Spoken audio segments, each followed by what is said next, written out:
What's up, everybody? This is That Weird Show, and of course, I am your weird host, The Shadow.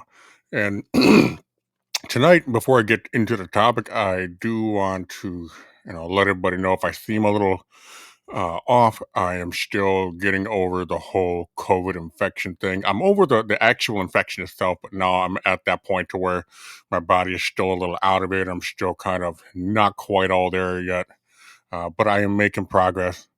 And eventually, I will get there. I went through this a couple years ago when the pandemic was at its height, and I came through just very close the same way. Also, I also want to give a very special shout out to all the people that have taken the time to watch my show, share it out, as well as, you know, like and follow.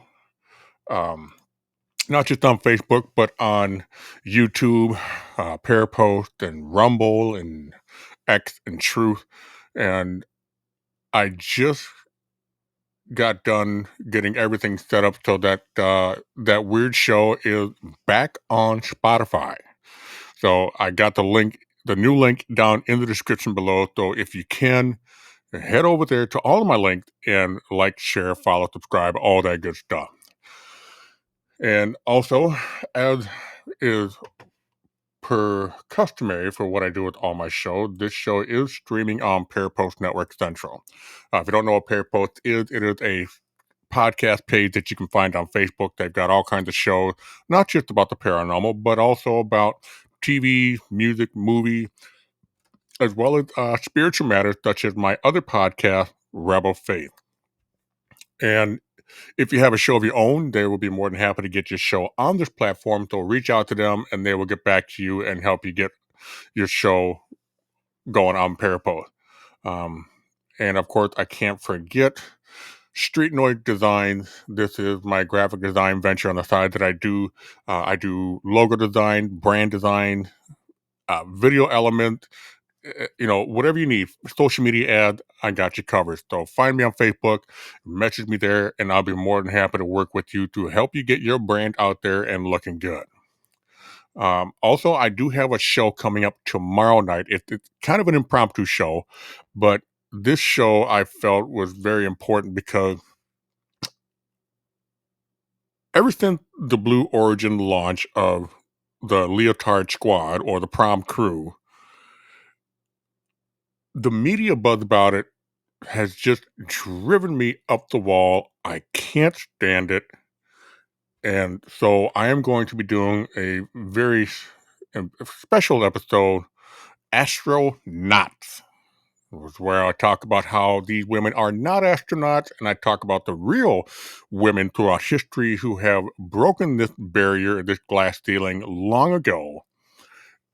So you don't want to miss it. Again, that is tomorrow night at 7 p.m. Central, 8 p.m. Eastern, and you can find it on Facebook, YouTube, as well as Parapost. So take a swing by, check it out. And if you have a thought of your own, you are more than welcome to leave a comment, and I will put your comment up in the show. All right. Now to the meat of this show. Now, this topic was inspired by Lost Cities with Albert Lynn. And I've been, as well as a YouTube channel called Expedition Bible. And they both kind of covered similar subject about this. And I was so fascinated that I decided to do the research myself. And I was actually quite surprised at some of the details that I found in my research. Um, so, if you have been exposed to any kind of Christian theology, chances are you have heard of the Exodus. The Exodus being when Moses led the Israelites out of Egypt. And there has been a lot of speculation over the years as to whether or not this happened, as well as some accusations as to whether or not the Hebrews were even in Egypt at the time of when the Exodus was supposedly to have taken place. I was raised a Christian, and I am a Christian. I have made my my position very clear that Jesus is my Lord and Savior. But this episode is not a pro-religion episode. I want to make that very clear. This is about the issues that arise when you have mainstream academia doing everything they can to either hide or destroy any evidence regarding Judeo-Christian religion, more so than any other religion in the world. Now, I know there are a lot of people that like to try to flip that side around and point their fingers at Catholic Christian throughout history. If you look at things like the Spanish Inquisition, the Crusades, the influx of missionaries into America in the early days, the conversion of the Native Americans, as well as down in Central and South America, it's very valid argument in that can be made. No arguing.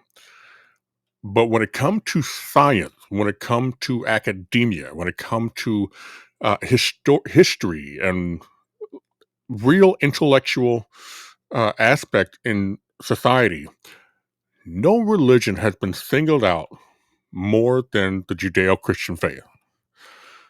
And one of the most heavy examples, aside from all these arguments about the reality or the person of Jesus Christ, the Exodus had been one of the longest standing point of contention in any intellectual conversations. So let's look at some of this stuff. Now, one of the biggest things that people usually say when it comes to the argument about whether or not the Israelites were in Egypt at the time that the Exodus was to have taken place is this notion that a lot of what we would consider to be evidence is not found in ancient Egyptian writing.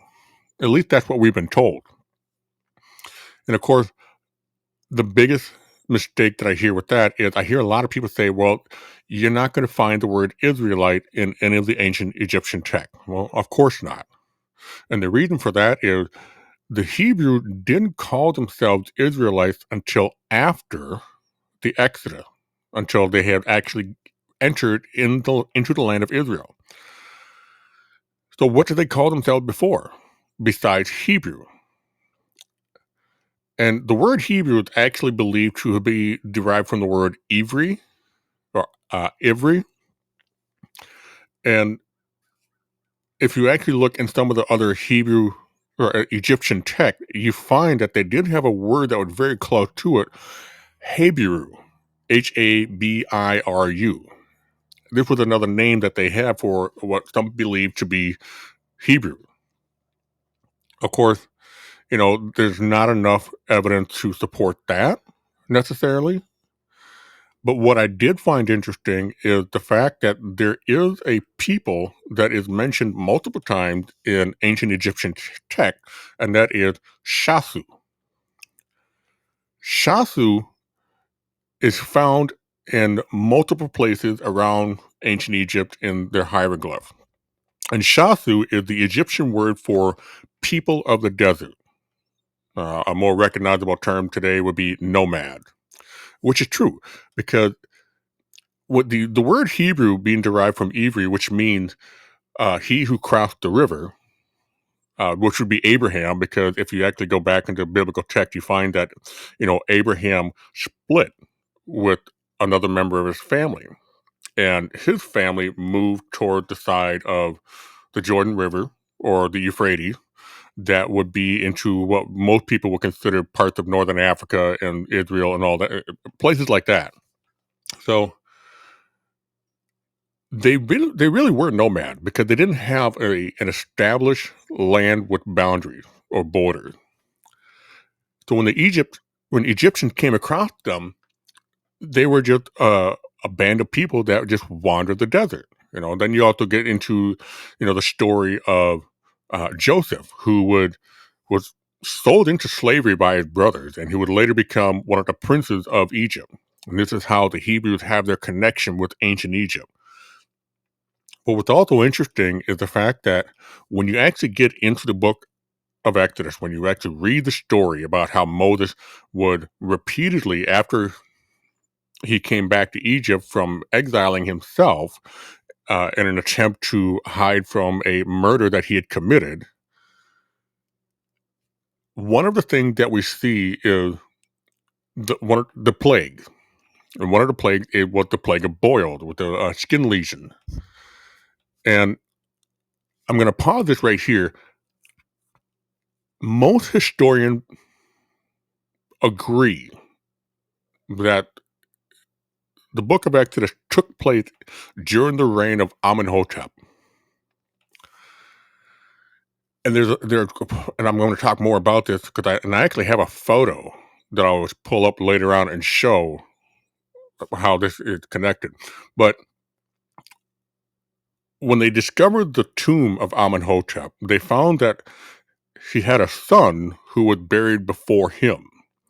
And if you know anything about the book of Exodus, one of the other great events that God brought down upon the land of Egypt was the death of firstborn. And this child that was buried in the tomb with Amenhotep was his firstborn son. Now, back to the plague of boils and lesions. Scientists have discovered when they found Amenhotep's body and they opened up the casket and they began to unwrap him and expose the skin of Amenhotep, they found that there was evidence of what was once boils all over his skin. Now, this lines up with the Bible, with the biblical account of the plague. But again, mainstream academics will try anything and everything to try to just bury this or discredit this. And the issue I have when science does this, I mean, I understand that science is not big on religion, and I understand that religion is not big on science. But what damages both sides is the dogmatic position that many take. And when you have science who say that they are in the pursuit of knowledge, act to try to bury that knowledge, they take on the same dogmatic mindset as though religious people who just will not deviate from religion regardless of what science says. And that hurt both sides. What we fail to remember is, and this is actually mentioned by Neil deGrasse Tyson, that science actually came out of religion because it would be the religious scholars who had the curiosity to want to find out, how did God make all this? What was God thinking? When God made the heavens and the earth, how did he make the earth? When God made the stars move across the sky, how does he do that? So that curiosity to find out how God made things work is where a lot of these scientific ideas come from. So much, in fact, that the one theory that a lot of people tend to hang on to, being the Big Bang Theory, very few people were actually taught that the Big Bang Theory was first put forward by a Jesuit priest. That's right, folk. All you science lovers, your beloved Big Bang Theory is birthed out of a religious mind. So back to the echoes of Exodus. As I mentioned before, they found Amenhotep's body and it had all the scars and all the telltale markings of a plague that had swept through Egypt. And there was evidence of it, as well as the fact that his firstborn was dead. Now, one of the things that was also interesting about the Shasu is when you actually look at some of the other smaller records that were kept by the ancient Egyptians, they actually wrote down some of the names of the Shasu people. This is where things get interesting. The names of these Shasu people, the individual names, are the same names you find among the Hebrews. Are the Shasu the children of Israel that were wandering the desert that would later become enslaved by Egypt? Now, whether you want to believe that the Israelites were slaves or not, that's another conversation we can have another time. But for the sake of the argument, let's just say that they were. Are the Shasu the Hebrew people that were mentioned in the Bible? And what makes me think that this is very likely the case, and for me, it's a smoking gun. Not because of my religious view, but because of something that we actually have right now. Japan. We call Hokkaido, we call Nagasaki, we call that whole chain of island Japan. But if you actually go to Japan and ask them what they call it, they don't use the word Japan. They use the word Nippon. Nippon. So the idea that you aren't going to find the word Israelite or even Hebrew, really, in the Egyptian language should come as no surprise at all. So it makes sense that the Egyptian would come up with a word in their own language to describe the Hebrew, the nomad. Now, this next piece of evidence that I'm going to show, this one is the one that is just fascinating because we all love the expression written in stone. We tend to, when we hear the word written in stone, we tend to think of that as concrete, solid proof, undeniable, irrefutable. Well, if you want written in stone, ladies and gentlemen, I got something that is written in stone. In a place out in Egypt, there is a place called the Temple of Soleb. Temple of Soleb was a monument built. And what's interesting is that one of the things that the Egyptians are known for is that among some of the pillars at all these temples, they tend to write or document certain events associated with the ruler who built that temple. You see this a lot, especially in old places like Luxor. And on one pillar in particular, they found an inscription. And no matter how many times they translated it, it always came out the same. This is what they found. This is the pillar that's found at the Temple of Soleb. Now, if you look at the top part, where it looks like you got a bunch of grails or cups on a table, if I'm not mistaken, this is the hieroglyph that's used, and I believe it's also the bird and the arrow. I think all of that is the first hieroglyph that's used to describe the Shasu, because that actually breaks down to people of the desert. And then the hieroglyph below that actually translate to the symbol that's very similar to YHW. This is the word Yahweh. Now, what makes this so unique and interesting is the simple fact that there are no gods in the Egyptian pantheon that is even come close to the Hebrew God Yahweh. None in nature, none in geographic location, none in the name that they use. So this hieroglyph, as you see that are drawn out on the right, says, people of the desert of Yahweh. Now, the idea that an Egyptian pillar that has this hieroglyph talking about a group of nomads that follow the god Yahweh on a Egyptian monument in stone. I mean, again, we always say we want those concrete proof. We want that solid evidence. And what's crazy is that this one, while it is, as you can clearly see by the photograph, it's gone through some pretty harsh erosion. But what's mind-blowing is the fact that even with this evidence, mainstream academia still wants to bury it. They still want to try to keep it out of people's knowledge.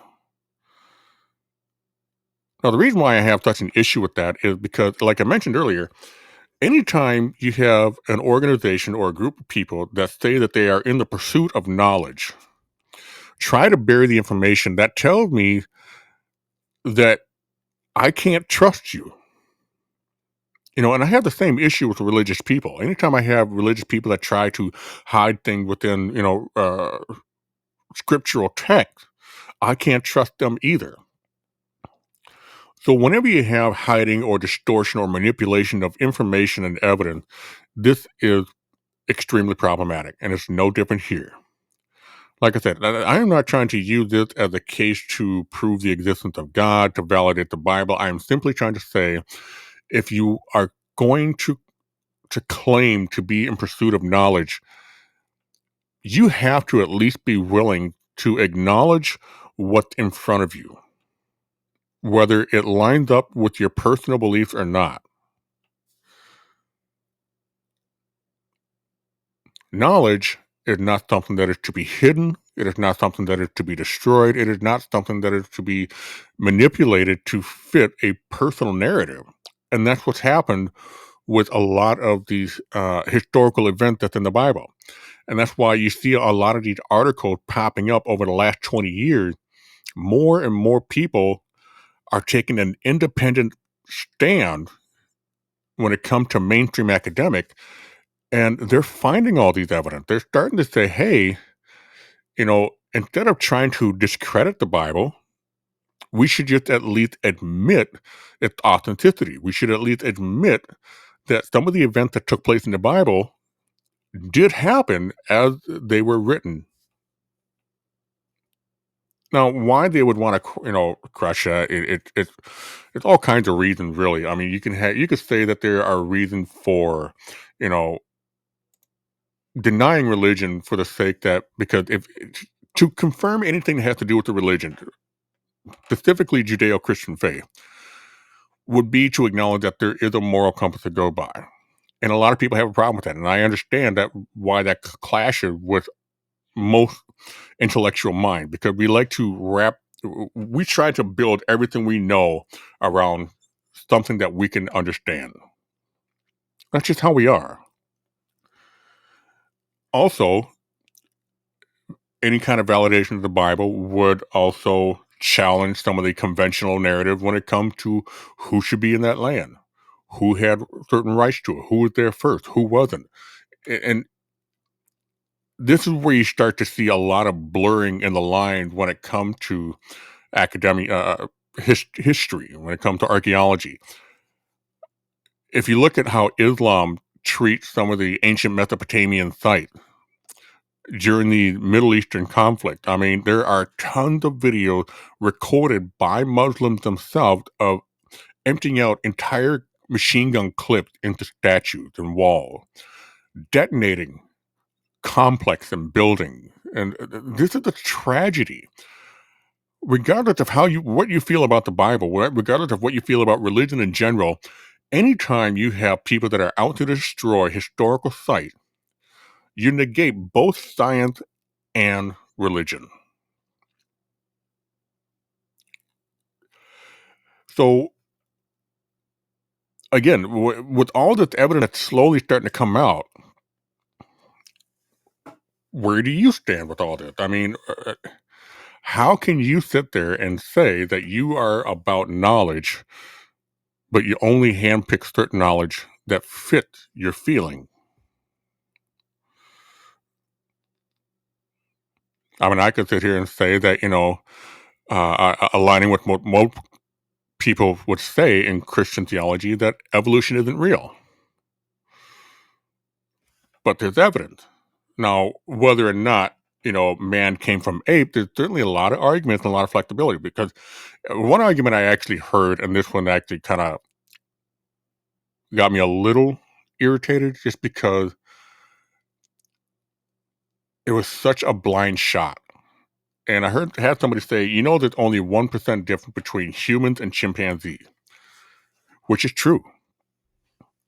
But that 1% gave us Beethoven, gave us Einstein, gave us Oppenheimer, gave us Hitler, gave us Idi Amin.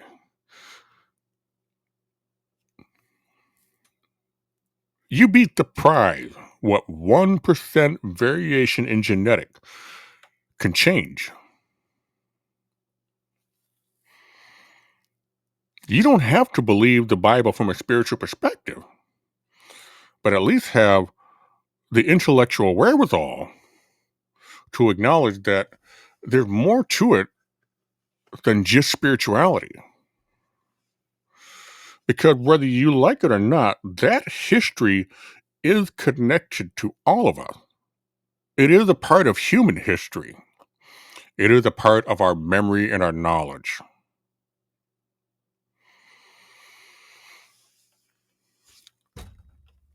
So let me come over here. I got a couple of comments. I'm going to try to take care of that real quick. Sorry, I got a little distracted with going on here. Della, thank you for sharing this out, Della Newsom. I certainly appreciate that.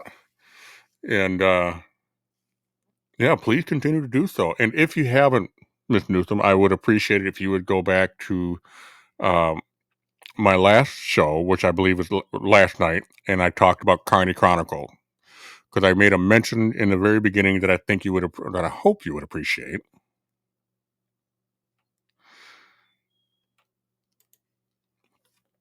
So yeah, knowledge encompasses everything. You can't handpick the knowledge you want, regardless if it's science or religion. Because here's the thing, and this applies to everything, not just religion and science, but in politics and social matters and personal, personal life and personal thinking. Fact will always change when new information is introduced. Truth never changes because it is constant. We need to stop treating fact as truth. Because if the information you have changes because of new information, then it's only a fact. It's not truth. And again, this is both religion and science. If it can be changed, it can never be truth. So I think I'm gonna end it with that. I know this is kind of a short show. I tend to keep my shows short, mostly because I am just as guilty as anybody else. Attention span is not that great, especially in this day and age when everything happens so fast. We're used to getting information quickly, and then we get bored. And if you are still watching, if you're not bored by this, and like I mentioned earlier, I am getting that weird show up on Spotify. It is back on Spotify right now, so you can go back and check out old episodes and download the audio, or you can stop by my YouTube channel or my Rumble channel and watch past shows as well. I do have some on YouTube that are not available on Rumble or Spotify just yet, but that is going to change because there will come a point where I am going to have very exclusive shows that will only be available on Rumble. Again, I thank everybody that has stopped by, tuned in, checked this out. I appreciate each and every one of you, because the truth is, it doesn't matter how awesome the content may be. No podcast, including this one, will ever be successful without you guys. You guys are the reason these podcasts work. So with that being said, I bid you all adieu. Be smart, be safe, and be kind to one another, because you never know. Your one act of kindness might change somebody's life. And most importantly, stay weird, people.